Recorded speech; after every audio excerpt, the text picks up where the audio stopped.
Praise the lord. మీ అందరికీ నా వందనాలు తెలియజేస్తున్నాను. దేవునిపై నీ మనసు నిలుపుకో. దేవుని ధర్మశాస్త్రమును ప్రేమించు వారికి ఎంతో నెమ్మది కలదు. వారు తూలి తొట్టిల్లుటకు కారణమేమీ లేదు అని కీర్తనాకారుడు 119వ అధ్యాయంలో తెలియచేశారు.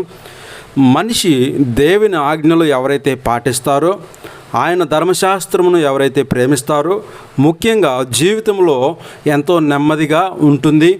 ఒడిదుడుకులు ఉండవు. ప్రశాంతమైన జీవితాన్ని గడుపుతారు. కుటుంబంలో ఆప్యాయతలు ఉంటవి. ఒకరికి కష్టం వస్తే మరొకరు స్పందిస్తారు, సహాయంగా నిలబడతారు అక్కరలో. అయితే వాస్తవానికి అటువంటి వారు తూలి తొట్టిల్లుటకు ప్రత్యేకమైన కారణాలు ఏమీ ఉండవు.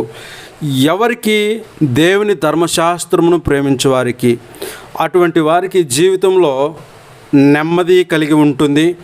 ఏ విషయంలోనూ వారు తొట్టిల్లరు. దేవునికి స్తోత్రం.